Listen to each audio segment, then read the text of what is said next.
Et nous avons pour cela également des invités sur ce plateau. Aujourd'hui, nous allons examiner des cas précis de certaines pratiques qui concernent les délivrances, et avec les serviteurs de Dieu qui se trouvent sur le plateau, nous aurons des éclairages nécessaires pour notre foi et pour notre édification. Nous avons comme premier invité le docteur Issa qui se trouve à ma droite. Docteur Issa, bonsoir. Bonsoir. Et à côté du docteur Issa, nous avons le pasteur Jean-Claude Mpoyi. Pasteur, bonsoir. Bonsoir, bienvenue. Ce sont là les deux invités qui se trouvent à ma droite. À ma gauche, il y a le pasteur Pierre Casse. Pasteur, bonsoir. Bonsoir. Et à l'extrême gauche, il y a également un invité. Il s'agit du pasteur Diance Komawila. Pasteur, bonsoir. Bonsoir. Ceci dit, je voudrais démarrer cette émission par la lecture d'un passage biblique et je vais demander à mes invités de réagir sur ce que dit la Bible.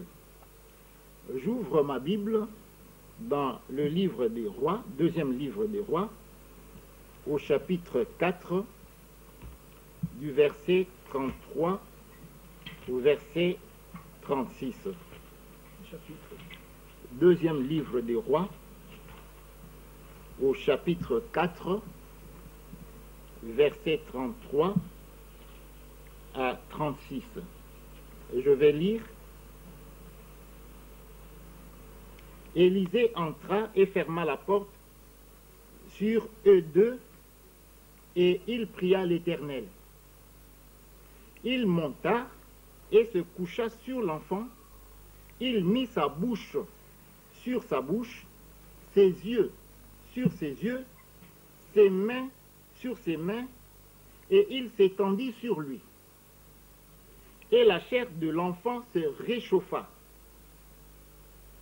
Élisée s'éloigna, alla çà et là par la maison, puis remonta et s'étendit sur l'enfant. Et l'enfant éternua 7 fois, et il ouvrit les yeux.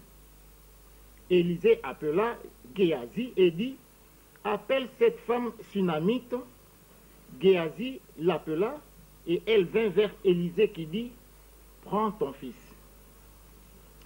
Voilà le passage en question, fidèles téléspectateurs. Il s'agit là d'une guérison, comme vous l'avez constaté, qui s'est faite d'une manière telle que cela a été décrit dans les Écritures saintes. Élisée s'est couché sur un enfant, bouche sur bouche. Eh bien, docteur Issa, aujourd'hui, ce genre de délivrance continue. Quel est votre point de vue là-dessus? Merci pour la parole. La Bible montre que Dieu est le même hier, aujourd'hui et éternellement. Cela est écrit dans les livres des Épîtres aux Hébreux. Mais vous allez constater une chose, pour les véritables lecteurs de la Bible, Dieu a beau rester le même, mais ne fait pas les choses de la même façon. Je vais m'expliquer. À l'époque, pour donner l'onction royale, Dieu a utilisé le prophète Samuel. Il lui a demandé de prendre une fiole, de remplir d'huile et d'aller oindre Saül comme roi. Quelque temps après avoir rejeté Saül, Dieu demande au même prophète d'aller oindre un autre, ça veut dire David, comme roi encore. Et il prend non pas une fiole d'huile, mais il prend une corne d'huile, avec laquelle il va donner la même onction royale. Vous voyez donc, pour la même chose, Dieu a utilisé l'huile, mais pas de la même façon. Certainement avec le même prophète, mais pas de la même façon. Si vous regardez l'histoire de Moïse, un jour, Dieu, pour abreuver le peuple, Dieu lui dit à Moïse de frapper le rocher du bâton qu'il avait. Mais toujours le même peuple, quelque temps après, avait encore soif, le même besoin. Dieu lui dit à Moïse, parle, cette fois-ci au rocher, ne frappe pas. Et Moïse avait bien sûr douté, il a frappé, mais il était question de parler. Je veux dire par là que Dieu est le même, oui, mais ne fait pas les choses de la même façon. Alors, pour répondre à votre question, si cette pratique qui est écrite dans la Bible était une doctrine, je comprendrais. Mais ce n'est pas une doctrine. Cela veut dire, en d'autres termes, que si quelqu'un l'a fait à cette époque-là, il s'agissait certainement d'une révélation. Dieu l'avait peut-être inspiré de faire cela. Mais cela n'est pas une doctrine. Donc, il y a plusieurs pratiques qu'on peut utiliser aujourd'hui, poussées par l'esprit, mais ce n'est pas obligé que ce soit toujours de la même façon. Donc, la réponse est, ce n'est pas une doctrine. D'accord. Et pasteur Jean-Claude, cette pratique continue. Mosali na Nzambe alingi a salisa mutu. Alobi mama lala, tango mama kola na mabele amatelier a kangisi monoko na ye na oyo ya mama. Yo lobi nini eza na kati ya Bible. Siko eza mabe to eza malamu. Oui, mais dans les cas qui nous concernent, il ne s'agissait pas d'une maman, il s'agissait plutôt d'un enfant qui était malade. Bon, je voudrais donner l'Épître aux Corinthiens, chapitre 12. On dit qu'il y a un même esprit, mais il y a diversité d'opérations. Il y a un même esprit, il y a plusieurs ministères, mais avec un seul Seigneur. Donc Dieu peut utiliser ces hommes pour que la gloire puisse revenir à lui. Comme le docteur venait de le dire, pour Élisée, c'était une inspiration. C'est lui qui avait prié pour que cet enfant puisse venir au monde. Et quand l'enfant est mort, il est venu, il a prié. Et d'abord, avant, il a envoyé Géasi qui a échoué. Et lui, en priant, il a eu une inspiration. Il a couché sur l'enfant, bouche sur bouche, nez sur nez, comme la Bible le dit. Mais cela ne doit pas être comme une doctrine où tous les pasteurs doivent agir à l'instar d'Élisée. Nous savons que nous avons la parole de Dieu qui nous est donnée. Cette parole nous confère l'autorité. On dit au nom de Jésus. C'est par le nom de Jésus que nous devons chasser les démons, que nous devons guérir les malades. Mais si ces pratiques reviennent en ce moment, c'est avec beaucoup plus de déviations. C'est pourquoi nous évitons cela, pour que ça soit une doctrine. D'accord. Et le pasteur Cass peut également nous donner son point de vue. Mais mon point de vue est tout à fait simple. C'est le point de vue de la parole du Seigneur, écrite. Dans 2 Rois 4, il ne s'était pas agi d'un enfant malade. Il s'est agi d'un miracle, et non de la délivrance. Il s'est agi d'un authentique miracle accompli par le Seigneur à travers son prophète. Élisée, qui a succédé au ministère du grand prophète Élie. Donc, l'enfant fut ressuscité par la puissance de Dieu qui était dans le prophète. Il fallait que le prophète entre en contact avec le corps mort. Et le Seigneur a honoré le ministère de son serviteur. Parce qu'au départ, il faut être un vrai serviteur pour opérer de telles choses. Donc, c'est une doctrine de Sainte Écriture. Le Seigneur a dit au sujet de la vraie Église qu'elle devait marcher avec de telles choses. Mais ces choses n'arrivent que par sa volonté. S'il ne veut pas, ça n'arrive pas. S'il veut, ça arrive. Lui-même aussi, en tant que chef de l'Église, il a ressuscité quelques sujets. Pendant son ministère terrestre, lui Jésus-Christ. Et dans Jean 14, 12, il a dit, « Celui qui croit en moi fera aussi les œuvres que je fais, et il en fera de plus grandes, c'est-à-dire, il en fera davantage. » Comme dans le cas d'Élie et Élisée, Élie avait opéré 4 miracles, Élisée en a opéré 8. Dans le cas de Jésus-Christ, c'est-à-dire que l'Église ferait plus que lui, pas que. l'Église ferait des choses que Jésus n'avait jamais faites, mais il va faire les mêmes choses, mais par le Saint-Esprit, Jésus, à travers l'Église, va faire plusieurs. L'apôtre Paul, je crois qu'il doit avoir aussi connu un miracle de résurrection. Lorsqu'il prêchait, il a prolongé son enseignement pendant la nuit, et quelqu'un, un jeune homme, est tombé du 2e ou du 3e étage, je n'ai pas de précision, et il était mort. Paul a dit, calmez-vous, il est descendu. Il a fait la même chose, il a dit, non, son âme est en lui, il a prié, et puis il a relevé les garçons vivants. L'apôtre Pierre, il a fait aussi un miracle de résurrection chez Tabitha. L'Église lui a demandé, et il a fait ça. Donc, ma réaction, c'est que la résurrection, la véritable résurrection des morts, pas des fabrications.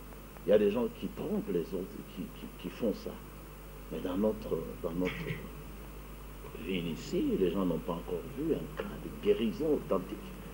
Donc la doctrine, elle est vraie, elle est biblique, c'est que l'Église fait les choses que Jésus a faites, c'est l'opération des miracles. Il y a un don des miracles, il y a un don de prophétie, il y a un don de guérison. Par exemple, à travers le ministère du prophète Branham, dans cette génération, avec 7 certificats attestant les décès, il a prié au nom de Jésus-Christ. Et même il a prié pour une femme catholique, dont l'enfant était mort, attesté par les docteurs. 7 cas de résurrection authentique. Voilà donc ma réaction.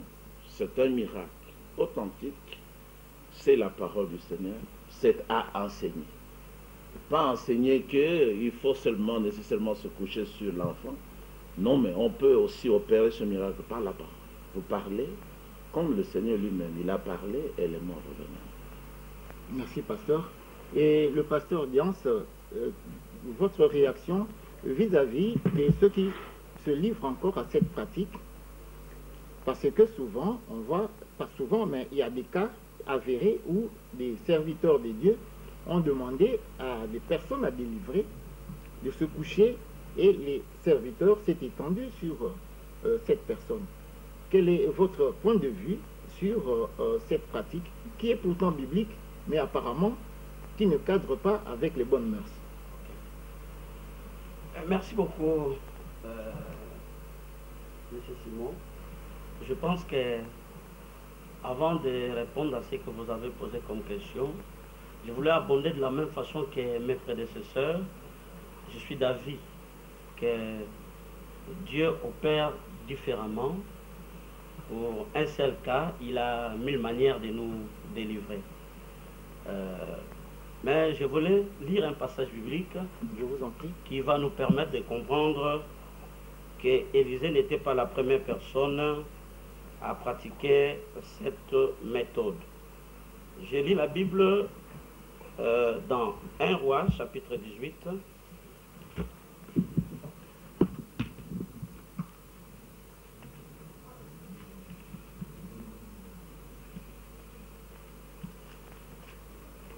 Un Roi chapitre 17, verset 17, j'allais dire. Sima, je lis en lingala pour que tout le monde puisse bien comprendre. Sima nayango, moi nayamwasi, wana kufela mobali, oyo ayambaki prophète Elia, et pa inaye, azui maladi. Maladi yango, ekomaki makasi penza, bongo mwana ayaki kokufa. Mama na ye alobi na Elia, moto ya nzambe. Ona nini osali ngai boye? Oyaki awa pona kolakisa ngai masumu na ngai pe kobimisa mwana na ngai. Elia azongiseli ye, pesa ngai mwana na yo. Akamati ye na maboko ya mama na ye, amemi ye na ndako oyo azalaki ya etage, esika moko azalaki kolala, esika ye moko azalaki kolala, pe alalisi ye na mbeto na ye. Bongo abondeli Yawe boye, Yawe nzambe na ngai, olingi okotisa pasi epai ya mwasi oyo akufeli mobali ye ayambi ngai malamu epai na ye ya solo, olingi oboma mwana na ye. Sima Elia alali mbala misato likolo ya mwana pe abondeli boye, Yawe nzambe na ngai, na bondeli yo, zongisa mwana o na bomoi. Yahweh ayoki mabondeli ya Elia azongiseli ye mwana na bomoi pe mwana abiki. Voilà, c'est pour dire que d'abord c'est une inspiration qui était venue à ce moment-là. De deux, ça peut être aussi une des façons que Élisée, connaissant les méthodes utilisées par son maître Élie, quand il y avait un cas pareil, en tant que disciple d'Élie, et il a pratiqué la même façon avec son maître. Donc, par rapport à notre temps, si je pouvais répondre à notre question, tous ceux qui pratiquent les cas de délivrance de cette façon ici, comme les autres l'ont dit, nous ne pouvons pas d'emblée les juger qui sont faux, mais il faut que tout soit avec la motivation de l'Esprit Saint et la parole de Dieu. Je ne pense pas que tous les serviteurs de Dieu qui sont aujourd'hui dans notre pays, qui sont des faux, j'estime qu'il y a de vrais et qu'il y en a beaucoup. Mais s'il y en a de ceux qui font ces pratiques et qui n'ont pas réussi à ressusciter les morts, ils doivent comprendre quelque part, c'est une leçon. Ou bien ce n'était pas Dieu, parce que Dieu ne peut jamais échouer. C'était soit la chair, soit ils ont été dans l'excès, parce qu'il y a des gens qui pensent autre, ils pensent qu'ils étaient Élie, qui pensent qu'ils étaient Élisée, même si la Bible dit que Élie était un homme de la même nature que nous, mais nous devons savoir l'inspiration. D'ailleurs, bibliquement, nous pouvons découvrir que Christ, notre Seigneur, lui-même a délivré les gens de mille manières. Pour dire, si je peux anticiper, qu'il n'y a pas une formule identique de la délivrance. Mais du moins, il y a certains principes et certaines bases qui peuvent nous aider à comprendre que ça, c'est la délivrance qui vient de Dieu, et ça, c'est une pratique démoniaque. Donc, actuellement, s'il y a donc des serviteurs de Dieu qui pensent que c'est une inspiration de Dieu véritablement, nous ne pouvons pas les juger. Mais s'il y a donc des aventuriers, entre guillemets, qui par leurs sentiments, qui par leur vouloir faire voir aux gens qu'ils sont sur ces comment, même en utilisant certains procédés, qu'ils appliqueraient cette méthode, je leur dirais, si ce sont des vrais serviteurs de Dieu, qu'ils cessent avec des aventures. Si ce sont des... Je dis d'abord aux serviteurs de Dieu, aux autres, Dieu lui-même sait comment il va les juger. Merci. Je suis tenté d'insister un peu sur ce point, docteur Issa. Et à vous entendre parler, cette pratique ne pose pas de problème pourvu qu'il y ait inspiration. Et vous pouvez vraiment prêcher cela au peuple de Dieu qui nous suit, que vraiment cette pratique ne pose pas de problème lorsqu'il y a inspiration, et recevoir des témoignages comme quoi il y a un serviteur de Dieu qui est inspiré, et pour délivrer des personnes, ce serviteur de Dieu se couche sur ces personnes. Merci pour la parole. Vous avez parlé des mœurs. Sachez que la Bible tient compte des mœurs, mais Dieu est au-delà des mœurs. Qu'est-ce que je veux dire par là? Vous serez étonné, peut-être, ou peut-être pas, que Dieu ait demandé à quelqu'un qui s'appelle Ézéchiel, un prophète, Dieu lui a demandé de manger les excréments humains. Cet homme a dit, mais pourquoi je devrais manger les excréments humains? C'était tellement scandaleux pour lui. Dieu lui dit, alors mange les excréments de vous. Il a mangé les excréments de vous. Et Dieu lui a expliqué la signification parce que cela était prophétique. Il ne s'est pas arrêté là. Un jour, Dieu a demandé à un prophète qui s'appelle Osée de prendre une prostituée pour avoir des enfants. Il en a eu 3. Après, Dieu lui dira, laisse cette prostituée, va vers une femme pourtant aimée de quelqu'un d'autre et des enfants avec. Il y a tellement d'exemples comme ça que d'aucuns pourraient être tentés de pousser et dire que Dieu finalement n'a pas de mœurs. Non. Dieu est au-delà des mœurs. Première précision. Deuxième chose, je voulais, avec votre permission, aborder. Nous n'avons pas dit que la résurrection des morts n'est pas une doctrine. Nous avons dit que cette pratique-là, la pratique que vous avez prise comme exemple, cette pratique ne peut pas être prise comme doctrine. Alors donc, pour reprendre finalement votre question, vous avez pris un exemple dans la Bible, mais il y en a plusieurs. Et il y a plusieurs exemples qui sont retransmis, repris par beaucoup de serviteurs. Nous disons simplement ceci: si l'Esprit de Dieu pousse quelqu'un à agir, le pasteur Cass l'a dit, et le bien-aimé l'a dit aussi, Dieu peut pousser quelqu'un à reprendre quelque chose. Cela est dit, la Bible dit, ce qui était sera, parce que Dieu fait revenir les choses. Il peut le faire, mais il est difficile que Dieu montre des limites parce qu'il n'est pas limité. Vous voyez, c'est ce que nous sommes en train de vouloir dire. La doctrine des résurrections de morts existe, oui, mais il y a des pratiques qui ne sont pas des doctrines. C'est ce que nous voulons dire. D'accord. Pasteur Jean-Claude, vous pouvez dire aussi ce que vous pouvez abonder dans le même sens que le docteur Issa et affirmer que avec inspiration, on peut être amené à agir de cette façon-là. Bon, Dieu n'est pas limité. C'est l'homme qui est limité. C'est pourquoi j'ai parlé du même esprit, diversité d'opérations, plusieurs ministres, mais avec un seul Seigneur qui opère tout en tous. Il y a des femmes d'autrui qui ont été rendues grosses parce que ces femmes ont accepté une pratique de ce genre. Avec la Bible, on leur a fait croire que eh bien, ça peut se faire sans problème. Mais ça, c'est un danger. Ça, c'est la déviation, ce n'est même pas l'inspiration, parce que quand l'inspiration vient de Dieu, c'est le modèle de Dieu. Le modèle de Dieu, c'est quoi? C'est la sanctification. Dieu est saint et il veut que tout ce qui vient vers lui soit aussi saint.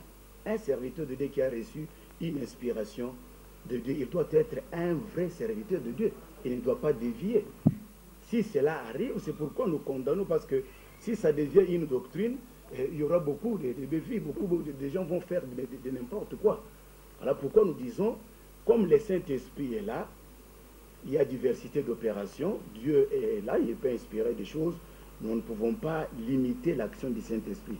Mais là où les bas blessent, c'est quand les gens, en imitant les autres par imitation, on tombe dans ces pièges. Merci. Pasteur Cass, vous persistez que cette pratique-là, elle a été faite, elle a été d'usage dans le passé, au temps biblique. Elle peut également être d'usage aujourd'hui. Mais bien sûr que oui, parce que Dieu l'a fait une fois. Ce qu'il a fait une fois, Elohim peut le faire encore plusieurs autres fois. Quand on dit, premièrement, avec des hommes, aujourd'hui on n'a plus des prophètes. On n'a pas vu ça être fait avec les femmes, dans les Écritures. Dans les Écritures, non. Non. Mais aujourd'hui, on peut le faire avec une femme. Où est le problème? Si on doit effectivement le faire. Si ça s'est fait déjà dans les Écritures, ne fût-ce qu'une fois, avec une femme, aujourd'hui encore, le même Seigneur peut le faire avec d'autres femmes. Ici, nous voyons le cas de la résurrection, qui est la doctrine biblique. Dans Acte 9, l'apôtre Pierre est dans la maison avec un corps d'une croyante décédée, Dorcas. Et il ne s'est pas étendu sur le corps, comme Paul l'a fait avec le garçon, dans le Nouveau Testament toujours. Il s'est par contre mis à genoux dans la chambre et il a prié, puis se tournant vers le corps, il parle, il dit « Tabitha, lève-toi ». Elle ouvrit les yeux, ayant vu Pierre, et s'assit. Ce que je peux dire encore, c'est que tout ce qui est enseigné dans l'Écriture, comme l'apôtre Paul l'a dit, soit une ou deux fois, chaque écriture inspirée de Dieu est utile pour être enseignée. Donc c'est la doctrine. La doctrine ne signifie pas toujours ce qu'il faut faire. Mais la doctrine signifie un enseignement. Ce mot-là, d'ailleurs, comme ça se définit d'après le dictionnaire, c'est un ensemble de thèses sur lesquelles on s'appuie pour soutenir la vérité. Donc, chaque écriture, a dit l'apôtre Paul, inspirée, est utile pour enseigner, pour convaincre, pour corriger. D'accord. L'homme de Dieu. Pasteur Diance, est-ce que ne vous sentez-vous pas mal à l'aise de tout ce que vous dites là? Peut-être, je ne sais pas, vous êtes des serviteurs de Dieu. Si vous êtes vraiment à l'aise dans ce que vous dites, alors il n'y a pas de problème, on peut évoluer. Oui, je pense que je me sens très à l'aise par rapport à la parole de Dieu, mais je pense qu'il y a certaines expressions qui entrent dans notre réflexion. Les femmes sont tombées enceintes, vous voyez. Là, il y a donc les rapports sexuels. Et puis, je voulais dire, comme j'avais dit tout au début, cela dépend de la motivation que l'esprit donne, de l'inspiration. Pensez-vous qu'un homme, il va être au-dessus d'une femme ou d'une jeune fille qui couche avec elle, et que cette pratique serait conforme à la parole de Dieu? Non. Je voulais que nous sachions que nous sommes les enfants de la vérité et les enfants de la lumière. Donc nous sommes en Dieu. Nous ne devons pas mélanger les péchés dans la délivrance. C'est comme ça que je vous ai dit, il n'y a pas une formule générale, mais il y a quand même certains principes qui peuvent nous aider à détecter une vraie délivrance et une fausse délivrance. Par exemple, quand la délivrance, si je peux anticiper, quand les méthodes de la délivrance est mélangée avec les péchés. Parce que là, il y a les péchés. Dans l'exemple que vous donnez, il y a les péchés. Oui, mais quelle serait la réaction du peuple de Dieu, de la population, si on apprenait que pour avoir suivi cela à la télé, il y a un pasteur qui s'est senti inspiré, oui, et il a appliqué cette méthode. Allô? Allô? Voilà. Allô, oui, Tose Okayondeko.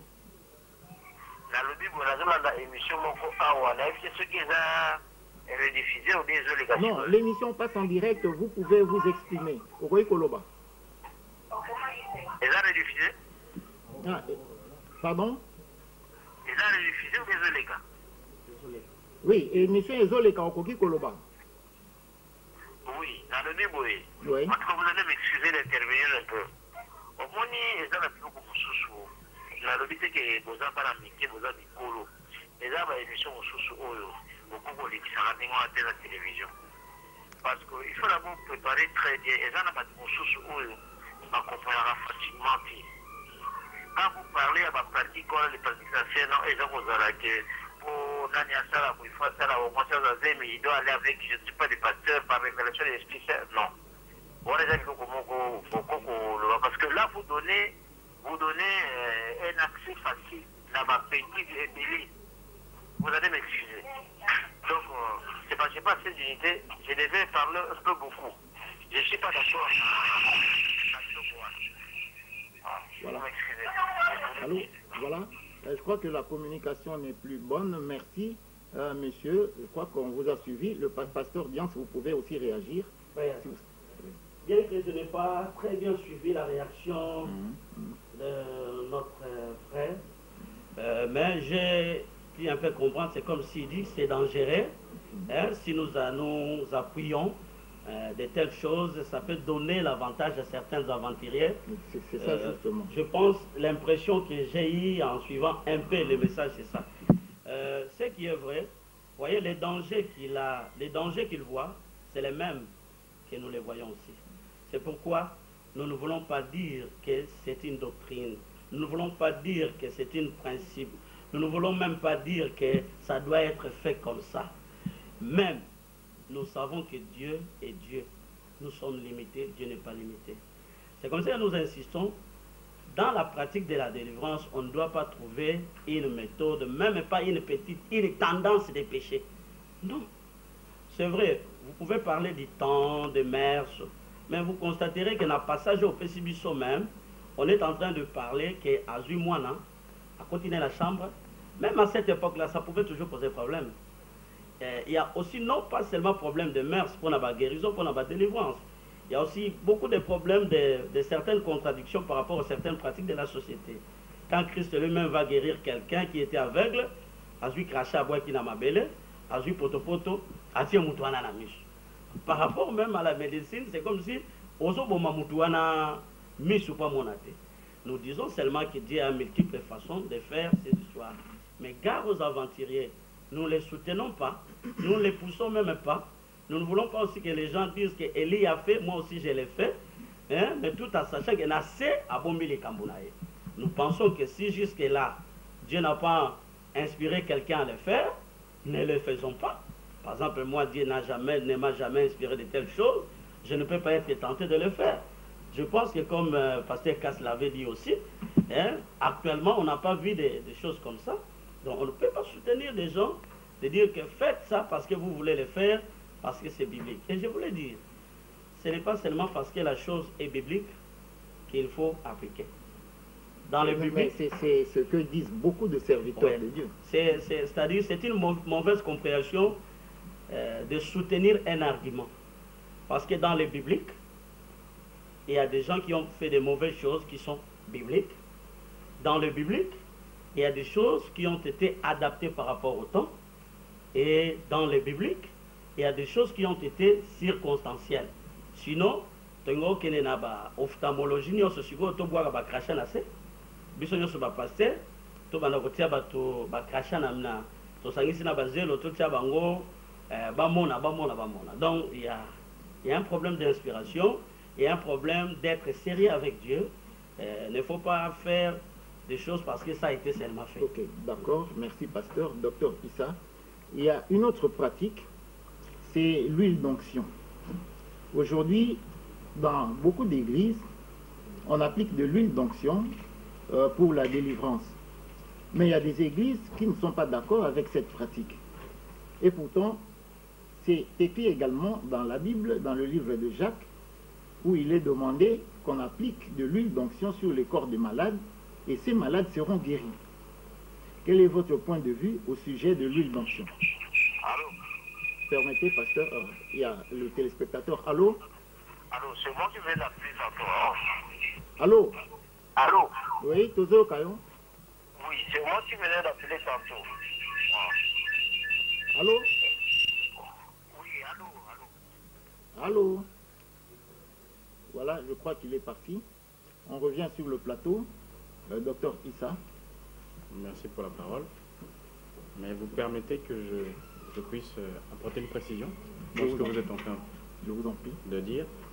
En fait, Jacques ne parle pas de l'huile d'onction, mais de l'onction d'huile.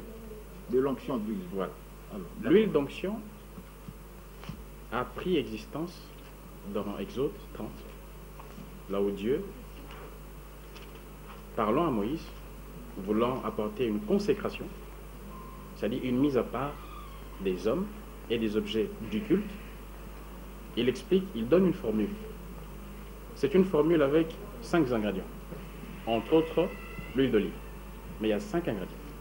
Il explique qu'en formulant, en faisant cette formule d'application, on obtient l'huile d'onction. Mais il dit lui-même que cette huile-là ne peut pas être reprise, ni vendue, ni reprise, d'aucunement. Et ça ne servira que à la mise à part pour l'œuvre de Dieu. Et on a appliqué cela sur les sacrificateurs, sur les ustensiles qu'on utilisait dans le temple de Dieu. Mais beaucoup plus tard, Dieu actualisant les choses, l'huile d'onction aujourd'hui, dans la nouvelle alliance, c'est le Saint-Esprit. C'est le Saint-Esprit. Le Saint-Esprit, c'est ça aujourd'hui l'huile d'onction. Pourquoi? De la même manière que l'huile d'onction avait pour but de mettre à côté pour le service une mise à part pour le service sacerdotal, etc.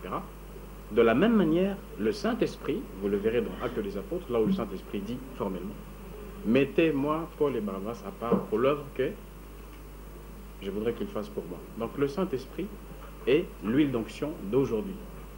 Luc chapitre 4, Jésus dit, l'Esprit du Seigneur est sur moi, il m'a oint pour. Vous voyez? C'est la bonne nouvelle. Si à l'époque, on pouvait prendre l'huile d'onction, c'était pour 3 objectifs. Oindre les sacrificateurs, ça c'était l'onction sacerdotale. Oindre les prophètes, onction prophétique. Et oindre les rois, onction royale. Aujourd'hui encore, le Saint-Esprit met à part les sacrificateurs, les rois, c'est ainsi la Bible dit, il a fait de nous un royaume des sacrificateurs. Dans d'autres versions, il est écrit, il a fait de nous des rois et des sacrificateurs. Mais vous verrez aussi, les prédicateurs, les vrais ministres de la parole, ont l'onction prophétique, parce qu'eux prêchent. Maintenant, pour répondre à cette question, il ne faut pas que les gens... Vous permettez, docteur, excusez-moi. Oui, allô, toujours, Kayon Deko. Bonjour. Bonjour. J'ai une préoccupation là. Oui, oui, vous pouvez y aller. Le pasteur Kat est là sur place, sur le plateau. Je vais demander, celui qui est en train d'intervenir là, c'est un docteur. Quelle est votre préoccupation, s'il vous plaît? La préoccupation est avant d'abord d'intervenir comme ça, parce que ce sont les choses du jeu. Lui, il ne voit pas ces choses de dire là. On est d'abord de couper ça. Alors là, je crois qu'on n'est pas sur la même longueur d'onde. Vous pouvez continuer, docteur. Donc voilà, donc je disais, il ne faut pas confondre l'huile d'onction et l'onction d'huile. L'onction d'huile dont il est question dans Jacques, c'est quoi? Vous verrez dans la parabole du Samaritain, Jésus expliquait que l'homme qu'on avait blessé, le Samaritain, le bon Samaritain, l'a amené quelque part. Au préalable, il a fait quoi? Il a versé du vin et de l'huile sur ses blessures. Pourquoi? Parce que le vin, étant de l'alcool, a des caractéristiques thérapeutiques. C'est un désinfectant, par exemple. Et l'huile d'olive, jusqu'aujourd'hui, a des caractéristiques thérapeutiques. Ça veut dire que ça peut soulager, ça peut être utilisé comme des baumes, ça peut soulager des douleurs, ça peut aider à cicatriser, etc. C'est ainsi donc, Jacques dira de pratiquer non pas l'huile d'onction, mais de faire l'onction d'huile. Il faut savoir que le mot onction, le verbe, le mot onction, c'est l'action d'oindre. Oindre, c'est, par exemple, lorsque quelqu'un prend une crème, une baume, il met. Le verbe là, c'est oindre. Vous voyez? Et l'action, c'est l'onction. L'onction veut dire, onction veut dire dans ce sens-là, action de oindre. À ne pas confondre avec la mise à part, pour. À ne pas confondre les deux mots. Il ne faut pas qu'il y ait cette confusion. Donc voilà, la réponse à votre question, c'est, on peut aujourd'hui, oui, on peut utiliser l'application d'une huile, oui. Si on veut par exemple masser, oui, on peut le faire. Si on veut soulager une douleur, on peut masser avec de l'huile, bien sûr. Mais ce n'est pas une mise à part, non. Ah oui, d'accord. Ok. Alors, pasteur Jean-Claude, le docteur Issa dit qu'on peut utiliser cette huile. Il y a des huiles qui ont des vertus thérapeutiques. Mais dans le cadre vraiment à délivrance, huile, pourquoi ça pose problème alors? Dans le cadre de Nandambe, dans le cadre de l'église. Merci beaucoup. J'aimerais un peu revenir en arrière. La Bible dit tout m'est permis, mais tout n'est pas utile. La Bible dit saluez-vous par un saint baiser. Il y a des endroits où si on vous voit, vous pasteurs, saluer une femme d'autrui, même une fille n'importe qui avec ce que vous pouvez appeler saint baiser, ça va scandaliser presque tout le monde et vous n'aurez même pas le temps d'annoncer l'évangile. Alors si j'arrive dans un tel milieu et que je sais qu'ici les baisers n'est pas supportable, autant ne pas le faire parce que il y a des milieux où le baiser est supportable. Il y a des les baisers supportables. Voyons ici, sur place ici à Kinshasa, les gens se saluent, se baisent. Mais il y a des endroits. Pasteur, le saint baiser généralement c'est les hommes qui se saluent en s'embrassant sur la bouche, bouche contre bouche. C'est ce que vous voulez dire, je crois. Quand on parle de saint baiser, c'est lui qui appelle ça saint baiser. C'est vous qui baisez parce que vous savez que vous êtes saint. Mais c'est lui qui vous verra. Il peut en avoir une autre interprétation. Même si c'est fait entre deux hommes, bouche contre bouche, même si c'est fait pas de l'homosexualité. Mais si ça scandalise, je ne suis pas capable de le faire. Je dois l'éviter. Non, vous avez parlé de milieu. Oui, je parle de milieu. Si vous êtes dans le milieu où ça ne scandalise pas, vous le faites. Si vous m'avez bien compris, j'ai dit tout m'est permis, mais tout n'est pas Dieu. Ça dépend des temps, ça dépend des circonstances, ça dépend aussi des milieux. Alors c'est pour revenir à l'huile d'onction. Aujourd'hui, il y a beaucoup de choses qui se font, mais je ne voudrais pas porter un jugement sur les serviteurs de Dieu, je respecte beaucoup. Mais je sais que la composition même de l'huile, selon Moïse, n'est pas cette composition que nous avons aujourd'hui. Et du temps de Moïse, cette huile n'était pas commerciable. Comme aujourd'hui, il faut demander à quelqu'un, il y a des petites bouteilles qui reviennent à 100 $, d'autres à 200 $. Vous voyez là où il y a déviation. Et nous ne pouvons pas emboîter les pas à ce genre de pratique. Il faut utiliser ce qui est communément. Il y a encore un téléspectateur. Allô? Oui, allô? Pardon? Je dis, je voudrais intervenir concernant... Oui, je vous en prie, vous pouvez y aller. Sur la façon de se coucher sur les morts pratiquée par le prophète Oui. Élie et puis Élisée. Pouvez-vous me permettre d'intervenir sur ce sujet? Oui, allez-y, on vous le permet. Ok. Alors, les pasteurs, les hommes de Dieu qui sont avec vous, Oui. ont à juste titre dit que Dieu a plusieurs manières d'agir. Et ce qui est correct. Mais je voudrais un peu préciser une chose dans vos propos. Oui. Vous avez dit qu'il s'agissait de la délivrance. Non, ici, il ne s'agit pas de la délivrance. Pour le verset qui a été lu, il s'agit de la résurrection des morts. Alors, si vous voyez la direction divine qui est donnée par Dieu, il y a d'un côté un cadavre, dont un mort, et il y a de l'autre un serviteur de Dieu vivant. C'est ainsi que le Seigneur donne cette direction pour qu'il se couche sur le cadavre. Et pour le cas que vous avez donné, l'exemple que vous avez donné de pasteur qui se coucherait sur des femmes, ça ne cadre pas avec la prescription biblique. Puisque là, il s'agit de deux personnes vivantes. Et dans la Bible, nous n'avons pas une telle prescription. Et Dieu ne peut pas donner une telle directive. Si vous regardez très bien, les enfants qui étaient morts étaient tous du sexe mâle. C'était des hommes masculins. Et les hommes de Dieu étaient aussi du sexe mâle. C'était des hommes. Donc Dieu n'a jamais permis qu'il y ait cette confusion entre les deux sexes. D'accord, ok, merci. Je crois que le téléspectateur parle également du problème de sexe. Ça a été soulevé, je crois, par nos invités ici. Ils ont fait cette observation aussi que tous ces enfants étaient du sexe masculin. La Bible ne parle pas d'un tel mouvement.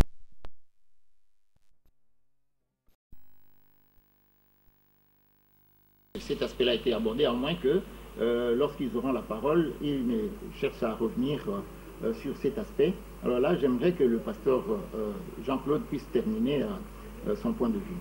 Alors, cette pratique de l'onction avec tout ce qu'on a comme réalité, moi je trouve que les serviteurs de Dieu devraient faire ce que recommande la Bible. La guérison, c'est par le nom de Jésus. Mais là, dans la Bible, on a guéri des malades en appliquant sur ce malade de l'huile d'onction. Même si la guérison, c'est au nom de Jésus. Okay, mais cette pratique-là se trouve dans la Bible. Dans le Nouveau Testament, vous pouvez me donner aussi un cas où quelqu'un a utilisé cette huile là-bas. À part Jacques qui a dit, il y aura chez les anciens vont utiliser l'huile. Mais quand vous voyez Pierre, vous voyez Paul et les autres, bon, à ma connaissance, je ne pense pas que cette pratique était démise. D'accord. Pasteur Casse, l'huile d'onction, c'est à prendre ou à laisser? Non, mais c'est une doctrine apostolique. C'est recommandé. C'est recommandé. Et je peux lire, quelqu'un parmi vous est-il malade, qu'il appelle les anciens de l'Église, que les anciens prient pour lui, en loignant d'huile au nom du Seigneur. La prière de la foi sauvera le malade et le Seigneur le relèvera Et s'il a commis des péchés, il lui sera pardonné. Donc c'est l'apôtre Jacob qui enseigne ça. C'est ça qu'on appelle la doctrine. Donc tout ce qui est enseigné dans les Saintes Écritures, c'est un enseignement, c'est ce qu'il faut prendre. Donc c'est à faire, mais ce n'est pas obligatoire. Bon, moi je n'ai jamais appliqué ça. Oui. Vous condamnez ceux qui appliquent cela? Non, dans notre église, moi je n'ai jamais appliqué ça. Mais maintenant, ceux dont vous parlez, ce ne sont pas des gens qui se trouvent dans la vraie église. Vous parlez des charismatiques. Vous parlez des faux prophètes. Vous parlez des gens qui persécutent les autres, qui vont prendre les femmes d'autrui, les filles d'autrui. Avec comme méthode, on va les oindre d'huile. Ces gens-là ne sont pas dans l'église. Dans l'église, il y a la crainte et le respect. Ces gens-là sont dans ce qu'on appelle le ministère de réveil. Ces choses-là sont Babylone. Et pour revenir à la première question, ils ont tous besoin de ce qu'on appelle la délivrance. Ils doivent être délivrés tous par la parole du Seigneur et au nom de Jésus. Des églises qui ont besoin de délivrance. Ces églises-là sont fausses. En commençant par l'église catholique. Ce n'est pas une église, c'est une loge. Les protestants, les méthodistes, finalement les pentecôtistes que nous avons maintenant sur toute la terre. Ils ont tous besoin de la délivrance parce qu'ils ne croient pas la vraie parole. Tous ils autorisent aux femmes de prêcher. Tous ils laissent les femmes porter les pantalons. Les hommes laissent pousser les cheveux comme des femmes. Ils ont tous besoin de sortir de l'Égypte spirituelle de Babylone pour croire vraiment en Jésus-Christ. Alors pour vous, la délivrance, c'est même au niveau des églises. Et ce sont les églises qui ont... En bloc toutes les églises. Exactement. Oui, mais Dieu les rejette toutes ici, sauf la sienne. Dieu les appelle Babylone la grande. Babylone, c'est la mère et elle a engendré des filles qui se comportent exactement comme la mère. Elles ont toutes besoin de la délivrance comme Israël en avait quand il était en Égypte. Ce ne sont pas les églises. Ce sont des groupes de prières. Il y a une seule église que Jésus a commencé, qui est bâtie sur le rocher de la révélation. Vous la voyez en photo prophétique dans Apocalypse chapitre 1er, chapitre 2e et 3e. Dans Luc 4, qu'est-ce que vous lisez? Que Jésus était venu pour faire la délivrance. Vous rejetez aussi tous vos collègues, tous vos confrères qui sont ici, comme étant... S'ils ne sont pas dans la vraie église de Jésus-Christ, telle que nous la voyons dans Apocalypse chapitre 1er. Vous avez parlé des charismatiques, l'église catholique, l'église protestante. Tous les groupes charismatiques sont faux. Ils ont besoin de délivrance.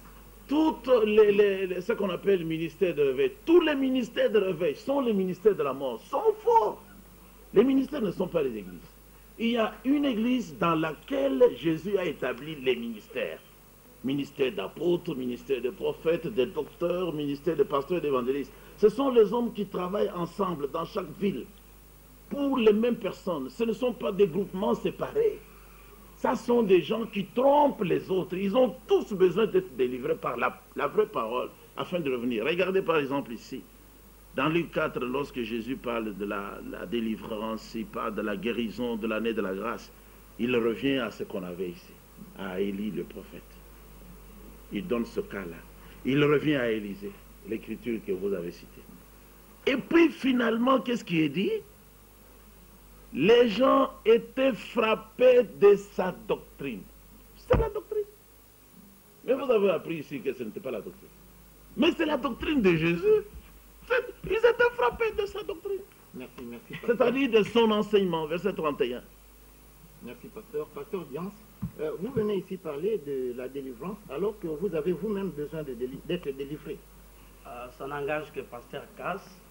Je pense que je voulais dire tout au début que si Israël était en Égypte, on doit savoir que ce n'est pas une délivrance spirituelle qu'Israël cherchait, parce qu'Israël avait déjà un Dieu, Yahweh.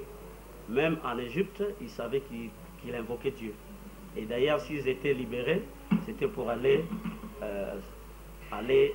sacrifier pour leur Dieu, aller faire adorer leur Dieu selon la promesse. Donc, ce n'est pas une délivrance sur le plan spirituel, parce que c'était une délivrance politique. Aujourd'hui, Israël n'est pas là. Aujourd'hui, c'est nous qui sommes là. Voilà. Ouais, c'est justement ça.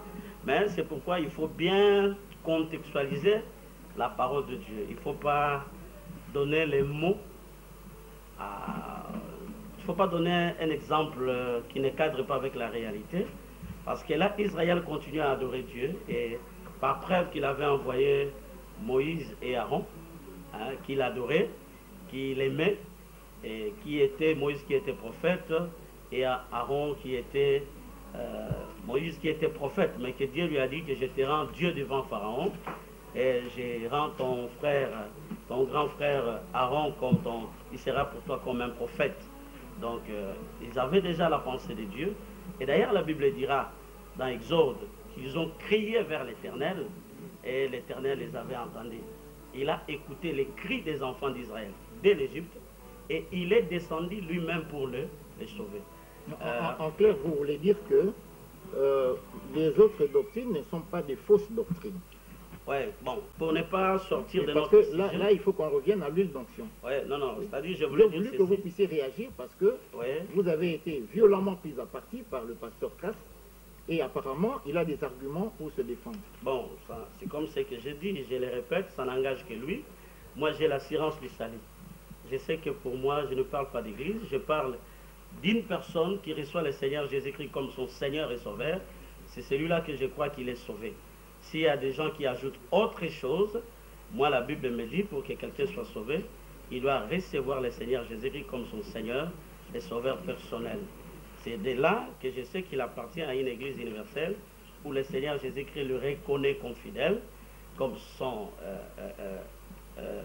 comme brebis du Seigneur. Les groupes auxquels il appartient, l'église locale, j'allais dire, ce n'est pas un problème pour moi, surtout que l'essentiel que cette personne-là se reconnaît qu'il a reçu le Seigneur Jésus-Christ comme Seigneur et Sauveur et qu'il marche dans la lumière, dans la vérité. Quant à la question de l'onction d'huile, oui, je réponds, je relis les passages que Pasteur Kassa a lu. Soki motomoko na kati na bino azali na pasi asambela. Soki azali na esengo ayembela Nzambe.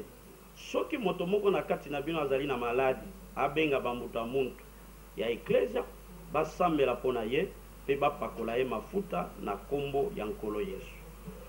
Je continue. Soki losambo yango esalami na bondimi penza yango ekobikisa moto ya maladi bongo nkolo akokomisa ye nzoto kolongono mpe akolimbisa ye soki asalaki masumu. Donc par là je soutiens que l'onction d'huile n'est pas une pratique démoniaque. Donc on peut quand même appliquer l'huile pour quelqu'un qui est malade. Mais comme le pasteur, le docteur l'avait dit, je voulais que nous sachions qu'à l'époque, l'huile ne servait pas seulement pour cette pratique. Mais l'huile était aussi un traitement, comme il a dit, une thérapeutique pour les malades. Même actuellement, on peut l'appliquer. Vous allez voir. Vous l'appliquez vous aussi? Je peux l'appliquer dans les deux sens. Je peux l'appliquer dans le sens des maladies, si c'est recommandé que je mette de l'huile. Parce qu'il y a des maladies qu'on interdit l'huile. Donc je ne dois pas aussi appliquer, parce que seulement il faut appliquer. Et appliquer ça où? Vous voyez? Donc ce n'est pas un problème. À ceux-là qui pensent que l'huile, ça peut faire seulement l'usage, l'interprétation du Saint-Esprit. Je n'en doute pas aussi. Je crois que le Saint-Esprit, la signification de l'huile avec le Saint-Esprit, ça a un sens. Mais je crois aussi l'application de l'huile pour la prière de quelqu'un qui est malade, bibliquement comme ça aussi un sens. Il y a aussi l'autre sens dont a parlé le docteur. Oui, le sens thérapeutique dans les cas des maladies où on peut appliquer l'huile. Oui. Et là également, il a dit qu'aujourd'hui, l'huile d'onction, c'est le Saint-Esprit. Et voilà, parce que là, on chemine lentement, mais sûrement vers la fin de cette émission. C'est vraiment dommage parce qu'il y a encore beaucoup à dire là-dessus. Malheureusement, le temps qui nous est imparti touche à sa fin. J'aimerais que chacun de vous réagisse en 30 secondes pour conclure cette série d'émissions. Parce qu'on n'a pas parlé, par exemple, de la délivrance par la veste, de la délivrance par le mouchoir. Mais le temps faisant un défaut, on est obligé de s'arrêter. Docteur Issa, quelle conclusion pouvez-vous tirer de cette série d'émissions? Vraiment en 30 secondes parce qu'on est à la limite du temps. Merci. La Bible a dit, quand le Saint-Esprit viendra, il vous conduira dans toute la vérité. Si quelqu'un, si un groupe de personnes, si une église est conduite par le Saint-Esprit, alors cette église est conduite dans toute la vérité. Si un homme poussé par l'Esprit parle ou agit de la part de Dieu, il le fait sous l'onction du Saint-Esprit. Mais cela n'empêche pas qu'on vérifie si ce qui est fait, ce qui est dit, est vrai. C'est ce que les gens de Béret faisaient. D'accord. Ok, pasteur Jean-Claude. Ok, je suis désolé du fait que ça n'a pas pris beaucoup de temps. Jésus parle des 10 vierges. Toutes les 10 vierges avaient leur lampe, la parole de Dieu. Elles avaient le vase d'huile, l'onction. Mais à la fin, 5 sont entrés et les 5 autres ont été rejetés. Jésus ne connaît pas nos communautés. Jésus connaît celui qui croit en lui pour être sauvé.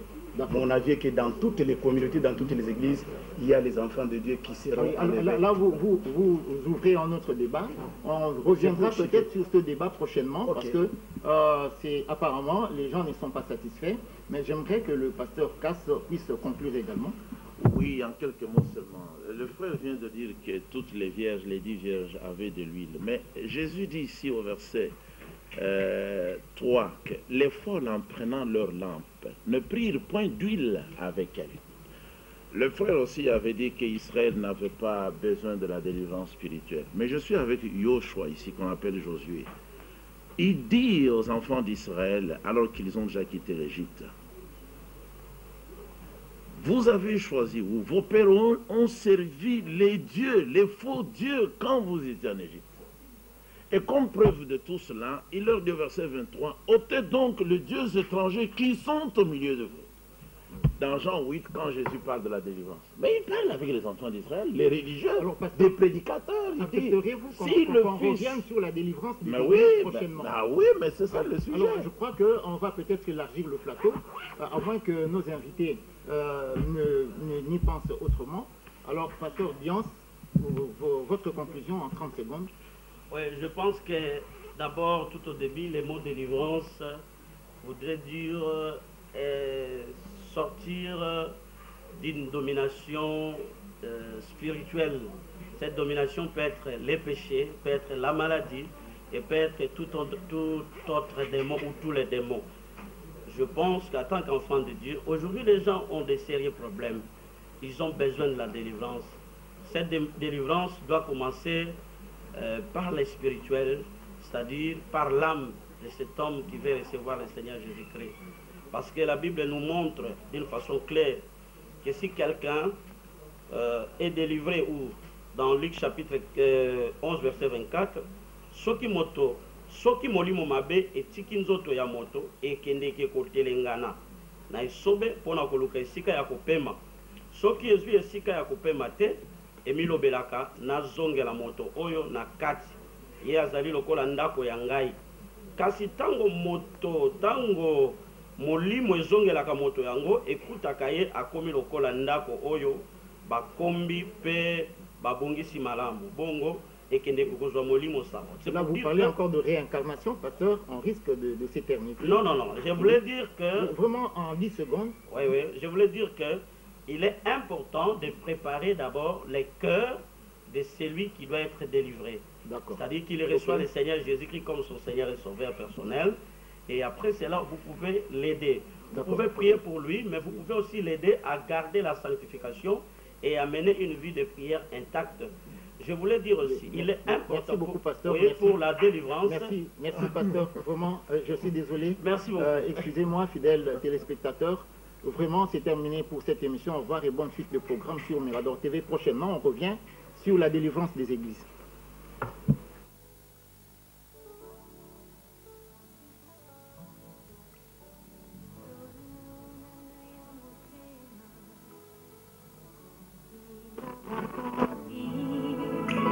Likonzi nanga ya motuya,